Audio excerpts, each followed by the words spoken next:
हम पेट्रोल की लेवी में 10 रुपए फी लीटर इजाफा करेंगे और अब मजीद 50 रुपए फी लीटर इन्होंने इजाफा करना है तेल की कीमत में, यानी कि 10 रुपए फी माह।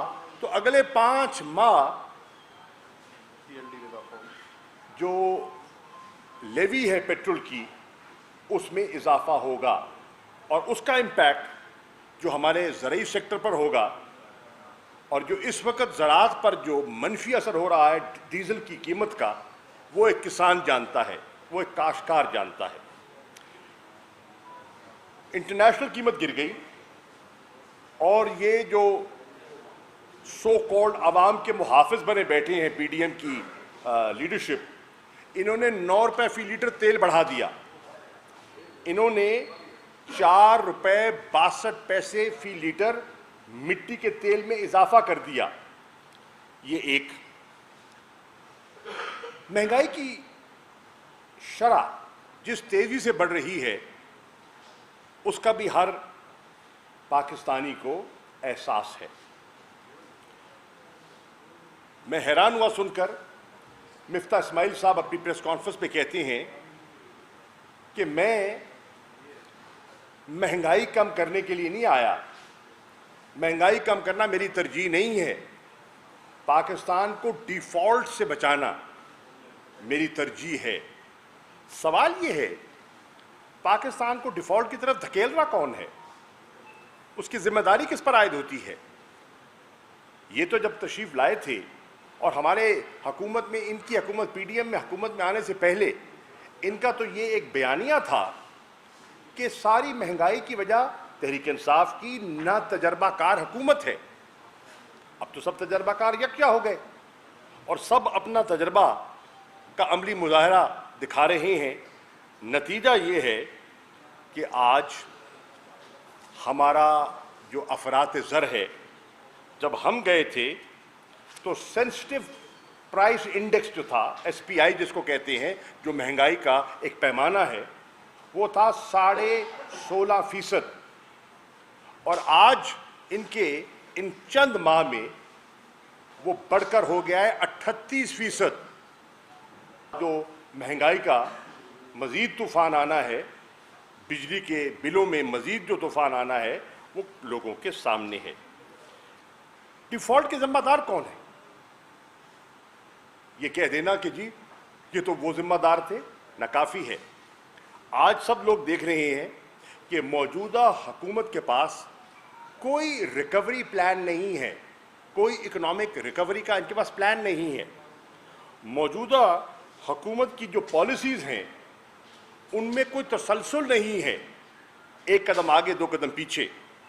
मौजूदा हुकूमत की जो साख है वो बहुत मुतासिर हो चुकी है और उसका एक इशारा आपके सामने है कि जब बाहर भी किसी से बात करनी पड़ती है मुल्क के लिए रियायत लेने के लिए, तो बात कौन करते हैं? रख दीजिए। जो बात करते हैं वेंडी शर्मन से, डिप्टी सेक्रेटरी ऑफ स्टेट से, वो हमारे आर्मी चीफ करते हैं।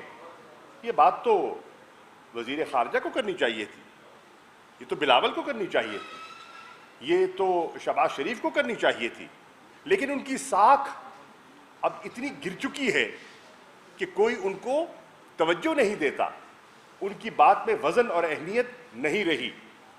मैं कहता हूं कि इसलिए आज लोग देख रहे हैं कि पाकिस्तान की कैफियत दिन ब दिन बिगड़ती जा रही है और आज लोग समझते हैं कि पाकिस्तान उस सफ में खड़ा हो गया कि 4 जो मोस्ट वल्नरेबल कंट्रीज हैं, अल्लाह ना करे, जो मोस्ट वल्नरेबल कंट्रीज हैं जो डिफॉल्ट कर सकती हैं, उसमें पाकिस्तान का नाम लिया जा रहा है। तो मैं आज जो अर्ज करना चाह रहा हूं वो ये है कि ये इलेक्शन, ये ज़िमनी इलेक्शन जिस तनाजुर में हो रहा है, पाकिस्तान के बाशऊर शहरी और NA 157 के बाशऊर शहरी को इस पर निगाह रखनी होगी।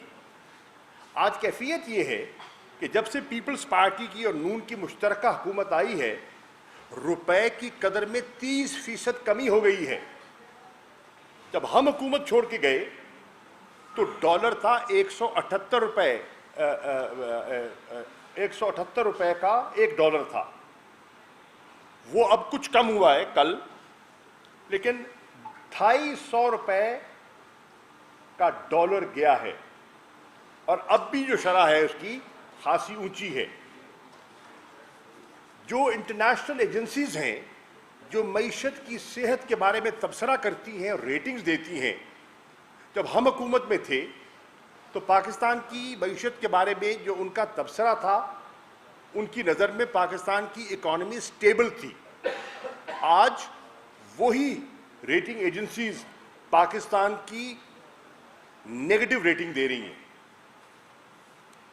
हम जब हुकूमत में थे तो मईशत 6% ग्रो कर रही थी, हमारा जीडीपी ग्रोथ 6% था। ये मैं नहीं कह रहा, ये इकोनॉमिक सर्वे ऑफ पाकिस्तान कहता है, जो इस हुकूमत ने बजट देने से पहले शाया किया। हमारी जो स्टॉक मार्केट है, आज इनकी 4 माह की कारकर्दगी की वजह से लोगों के अरबों रुपए डूब गए हैं, मुसलसल मंदा है वहां। जब हम हुकूमत में थे तो आपकी जो सनत है, इमरान खान साहब ने सनत को फ़रोग देने के लिए, मईशत को चलाने के लिए कुछ इंसेंटिव्स दिए थे और उन इंसेंटिव्स का नतीजा ये निकला था, टेक्सटाइल इंडस्ट्री को, हाउसिंग सेक्टर को, उन इंसेंटिव्स का नतीजा ये निकला कि आपकी इंडस्ट्री 26% उसकी ग्रोथ हो गई थी। आज जब से ये पीडीएम की हुकूमत आई है, वो ग्रोथ 26% से गिरकर 10% हो गई है। आज आप फैसलाबाद जाइए और लोगों से पूछिए तो टेक्सटाइल सनत बंद होने को चली है। आज आपकी सीमेंट इंडस्ट्री बंद हो रही है, आज आपकी स्टील इंडस्ट्री दबाव में है, आज आपके बहुत से कारखानेदार लेबर को ले ऑफ कर रहे हैं, उनको मुलाजमतें दे नहीं रहे, ले रहे हैं उनसे। आज कैफियत ये है कि आपकी industry is grinding to a halt, और ये बहुत सीरियस बात है। आज कैफियत ये है कि आपकी जो लेटर्स ऑफ क्रेडिट है, एलसी जिसको कहते हैं, वो कारोबारी तबका खोल नहीं पा रहा। इतनी बेयकीनी है मार्केट में, अनसर्टिनिटी इस लेवल की है और करेंसी फ्लक्चुएशन इस लेवल की है कि एलसी नहीं खुल पा रही। आज कैफियत ये है कि जो जिंदगी बचाने की अद्वियात हैं वो मार्केट से गायब हैं और बहुत सी आपकी फार्मास्यूटिकल इंडस्ट्री जो है, जो लोकल भी है, वो प्रोडक्शन नहीं कर पा रही, इसलिए कि रॉ मटेरियल दस्तयाब नहीं है। अपनी अद्वियात पैदा करने के लिए जो रॉ मटेरियल दरकार है वो अवेलेबल नहीं है। आज कैफियत ये है कि आपके ताजिर, और अब सारा मुल्तान का मीडिया बैठा है, आप कवर भी करते रहे, तमाम मुल्तान के ताजिर सरापा एहतजाज हैं। वो बिजली के बिल दिखा रहे हैं और बिजली के बिल जला रहे हैं।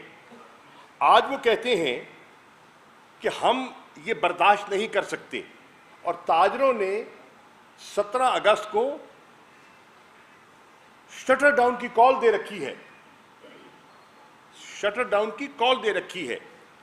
आज ताजर जो हैं वो कह रहे हैं कि आपने हम पर जो फिक्स टैक्स बिजली के बिल में और रिटेलर टैक्स जो लगा दिया है, ये नाकाबिले बर्दाश्त है, और लगाते वक्त आपने हमसे कोई मशावरत भी नहीं की। आज वो कह रहे हैं कि 2000 से लेकर 20,000 रुपया, depending on the size of the shop, आपने फिक्स टैक्स हम पे आयद कर दिया। चौक शाह अब्बास के एक ताजर तशरीफ लाए और उन्होंने दिखाया बिजली का बिल। उन्होंने कहा बिजली का बिल जो मुझे फिक्स टैक्स लगा है वो ज़्यादा है और मेरी दुकान का किराया उससे कम है। मेरी दुकान का जो महीने का मैं किराया देता हूँ वो इतने हज़ार है, और जो मुझे बिजली का बिल फिक्स आया है वो 6,000 का है, तो मैं दुकान चलाऊं या दुकान बंद कर दूं? ये है कैफियत। वो कहते हैं कि छोटे दुकानदारों पर भी सेल्स टैक्स आयद कर दिया गया है।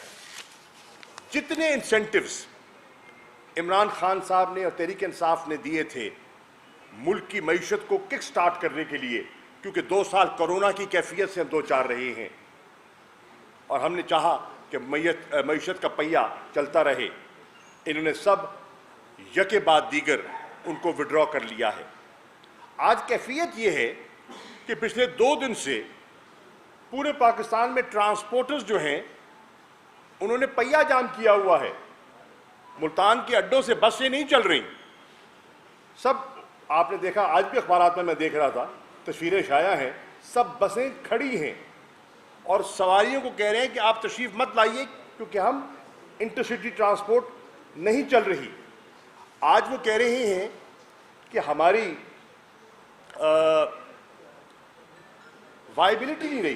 पहले 2 साल हमें ट्रांसपोर्ट इंडस्ट्री को मार पड़ी, बंदिश हो गई, इंटरसिटी सफ़र पर पाबंदी थी, फिर पूरी सवारी नहीं ले सकते थे, फिर डीजल की कीमत इतनी चढ़ गई, फिर उसके ऊपर टोकन टैक्स और इनकम टैक्स हम पर इतना बढ़ा दिया गया, 200% बढ़ा दिया गया।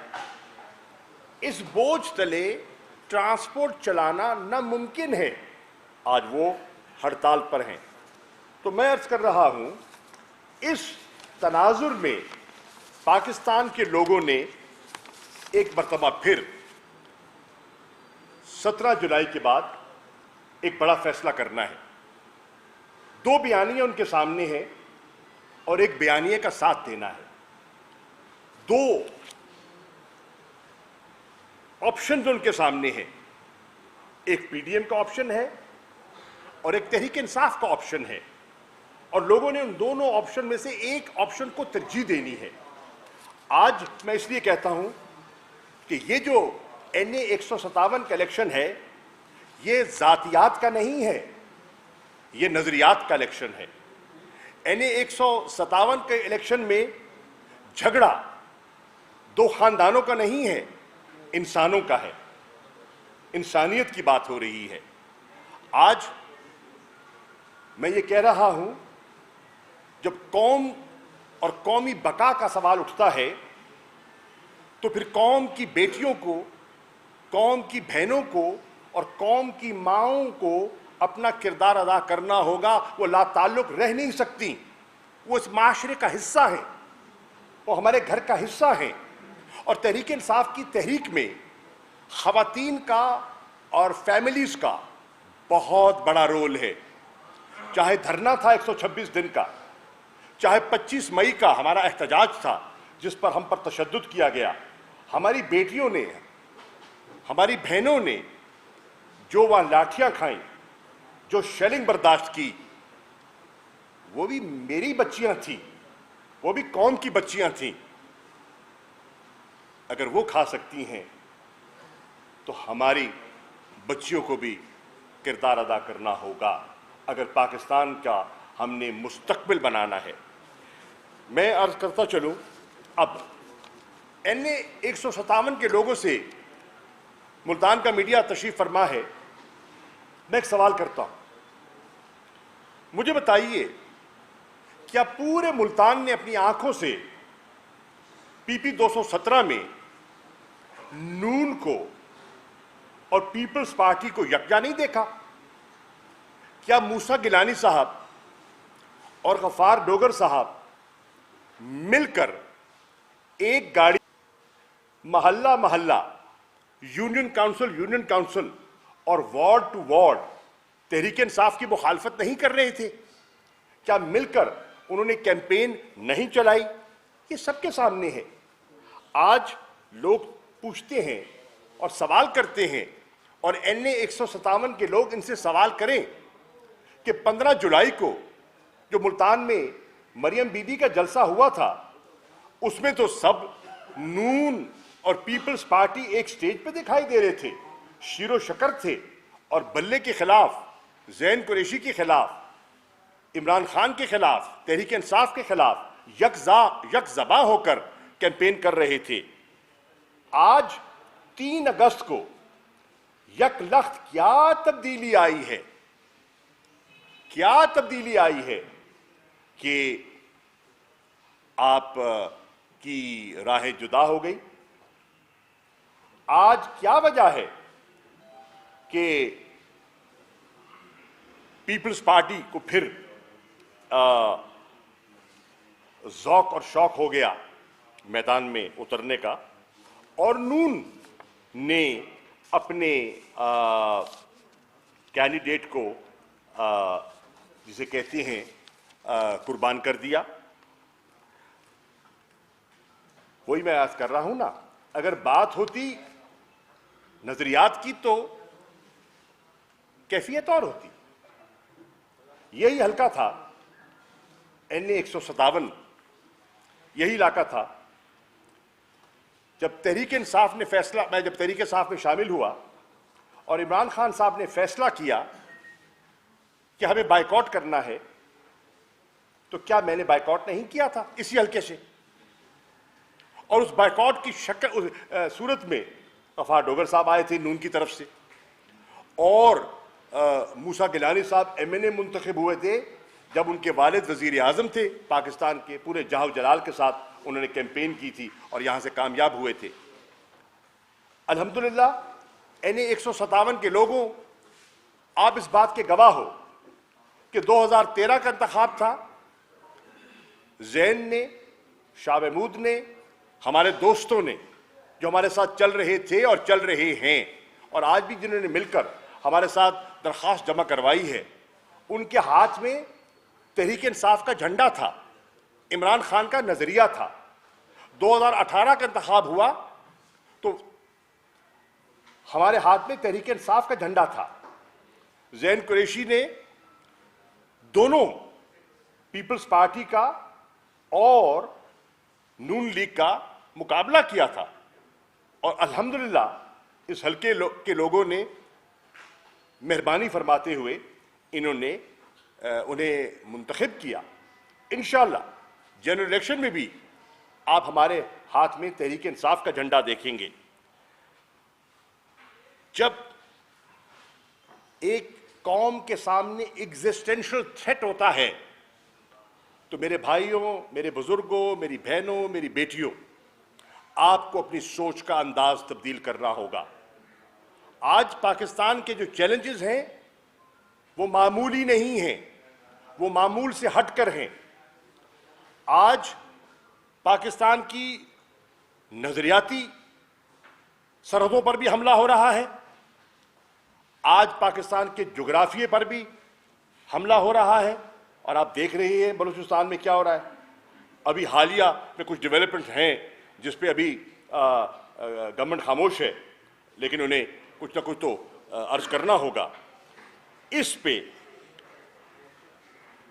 पाकिस्तान की फैमिलीज को, हर शहर में पाकिस्तान के खानदानों को, पूरे पूरे कुंबे को लाताल्लुक नहीं रह सकता, उसे अपना किरदार अदा करना होगा।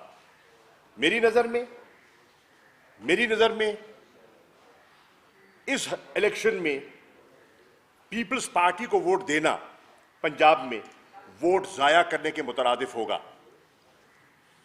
कौन है जो पंजाब की सियासत पर नजर रखे हुए है और नहीं जानता कि आज पंजाब में पीपल्स पार्टी की कैफियत यह है कि वो लंदन जाकर नवाज शरीफ से सीट एडजस्टमेंट की भीख मांग रहे हैं। ये अपने बेटे के लिए, मूसा के लिए, अपने दूसरे बेटे अब्दुल कादिर के लिए भीख मांग रहे हैं कि नून का कैंडिडेट ना खड़ा किया जाए और हमें ये सीटें दे दी जाएं। और अगर पीपल्स पार्टी का अपना नजरिया है, दमखम है, तो उन्हें क्या घबराहट है?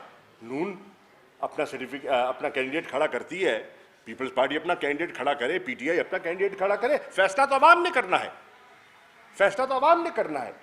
और उनने इन तीनों प्लेटफॉर्म में से किसी प्लेटफॉर्म को चुनना है।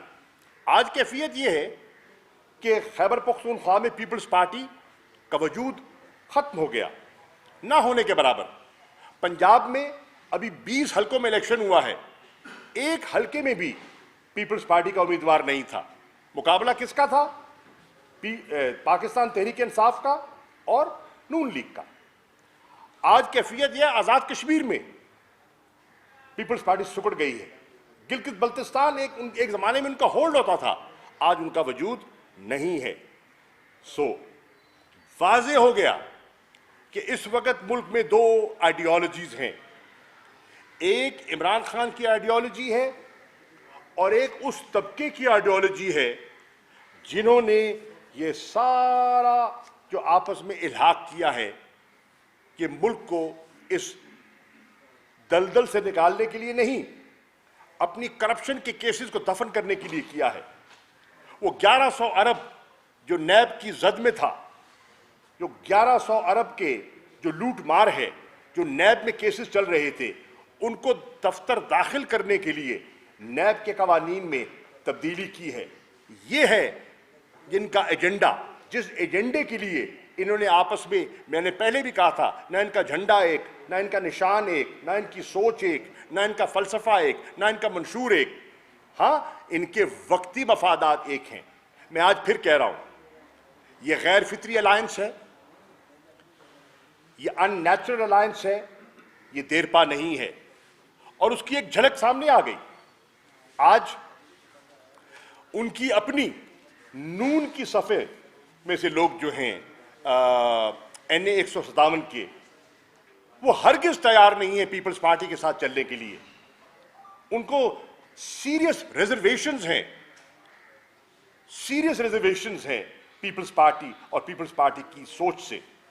और वो समझते हैं कि हमारा अपना वहाँ एक प्लेटफॉर्म होना चाहिए। वो फैसला उनका है, उनकी क़यादत ने बुलाकर फैसला कर दिया है और उनको बुलाकर जो उन्हें हिदायत देनी थी वो उन्हें दे दी है।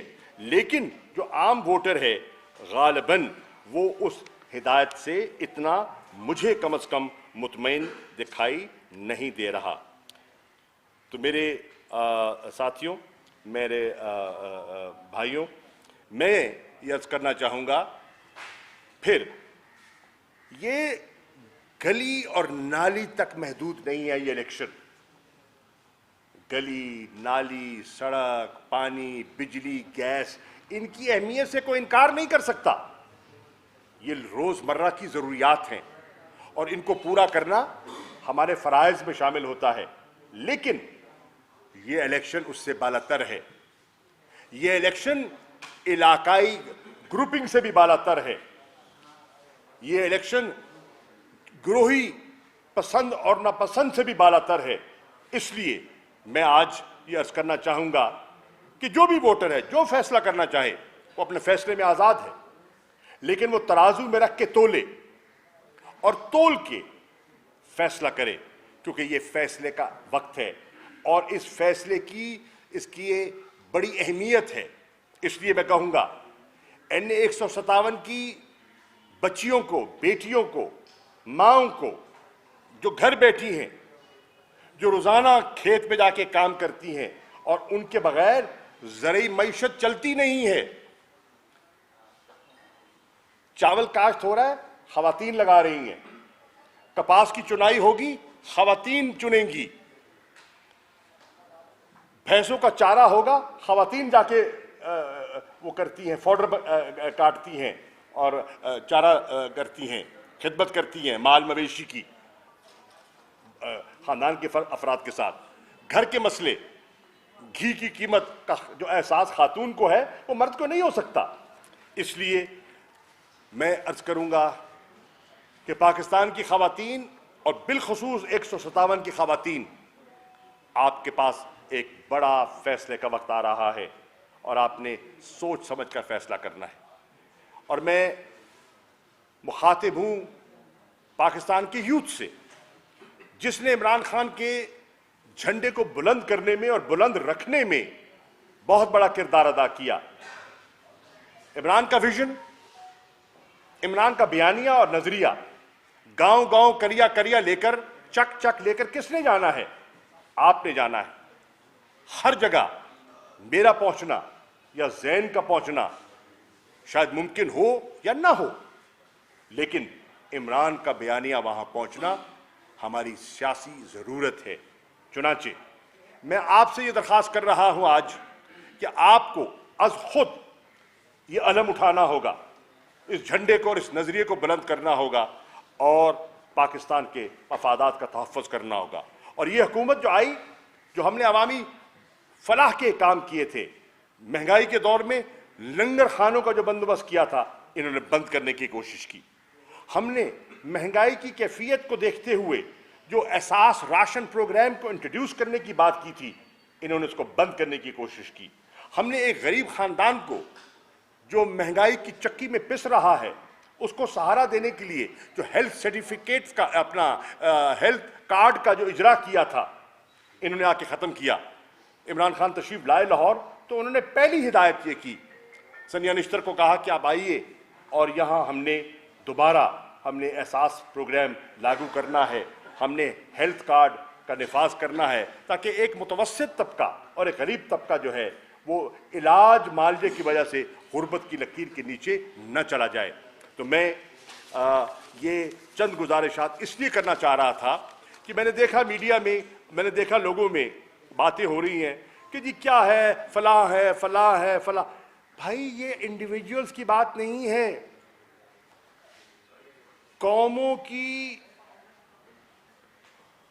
इस आजमाइश में अफराद किरदार अदा कर सकते हैं, लेकिन ये लड़ाई अफराद से बड़ी है, नज़रियात की लड़ाई है। और इंशाअल्लाह मैं और मेरा ख़ानदान इस लड़ाई में इमरान खान के बयानिए को जो तक़वियत दे सकता है हम देंगे। शुक्रिया।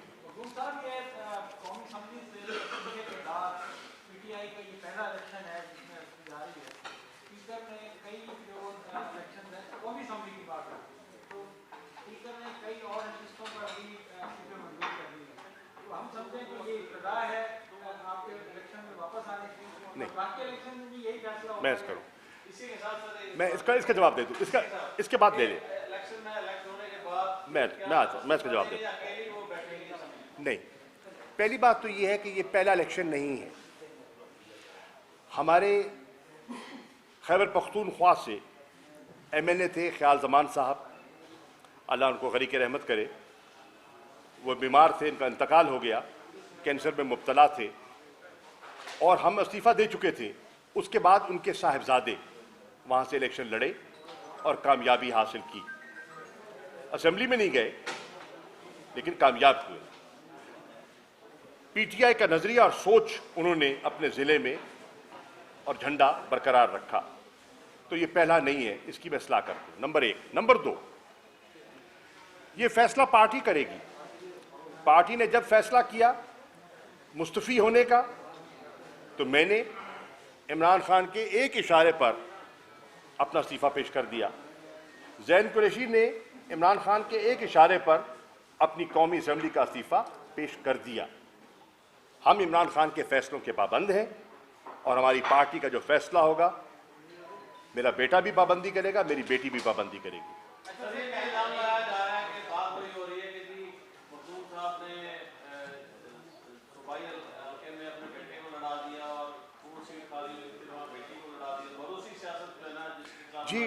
जी मुझे पता है, मैं अर्ज़ करता हूँ, दयानतदारी से कह रहा हूँ, हमारे पास NA 157 में जितने ऑप्शंस अवेलेबल थे, हमने सब ऑप्शंस को वे किया और मशावरत की अपने सपोर्टर्स के साथ, जिन्होंने ज़ैन को मुंतखब किया था। उनके बलबोते भी हम इलेक्शन लड़ सकते हैं ना, उनके बगैर तो नहीं लड़ सकते। अपने MPs के साथ, जिसमें मलिक वासिफ राम भी हैं, डॉक्टर अख्तर साहब भी हैं, और अपना PP 217 में हमारे राणा जब्बार साहब बैठे हैं और दोस्त बैठे हैं, सबसे मशवरा किया और हम इस नतीजे पे पहुंचे कि हमारे पास हल्के की दोस्तों की राय के बाद हमारे पास इस जिसे कहते हैं ना, इस टोले का मुकाबला करने के लिए हमारे पास बेस्ट ऑप्शन ये है, जिसको हम एक्सरसाइज कर रहे हैं।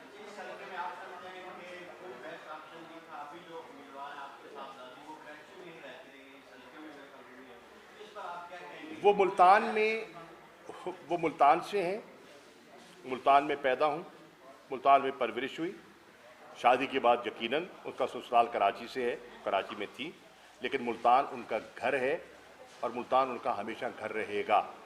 आज भी आप देखें तो उन्हें अपने बैकग्राउंड से इतना उस पर अपने बैकग्राउंड का और अपने ख़ानदान का उतना उन्हें एहसास है कि आज भी उनका अगर आप देखें जो उनका आईडी कार्ड है उस पे नाम उनने मेहरबानो कुरैशी रखा हुआ है और वो मुल्तान के साथ रिश्ता उनका बरकरार है।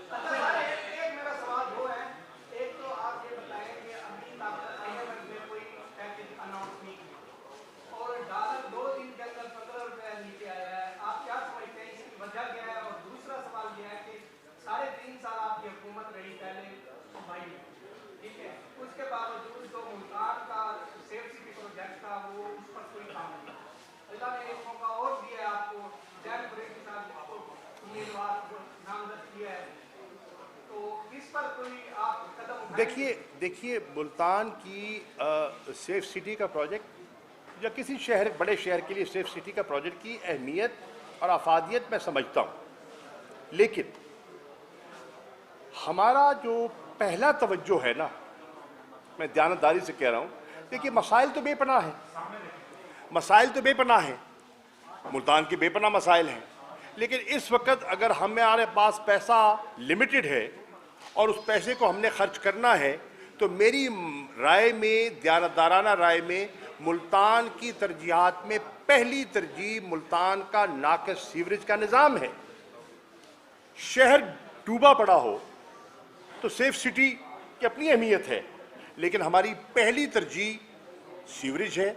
और मुझे याद है कि जब मैं वज़ीर ख़ारजा था तो जायका के साथ, जैपनीज़ वज़ीर ख़ारजा से भी बात की थी मैंने और जायका के जो हेड हैं उनसे भी बात की थी कि हमें मुल्तान के लिए ग्रांट चाहिए इस प्रोजेक्ट के लिए, और वो अल्लाह के फजल से हो गई है। जापान से मुआहदा हुआ है और वो मुल्तान के लिए हुआ है, और इंशाअल्लाह जब उस पर अमली जामा उसको पहनाया जाएगा तो वो जो मशीनरी दरकार है पानी को सक करने के लिए, पाइप्स को साफ करने के लिए, जो अनकवर्ड एरियाज़ हैं, जो इस वक्त सीवरेज की जहाँ लाइनें बिछी हुई नहीं हैं, आबादी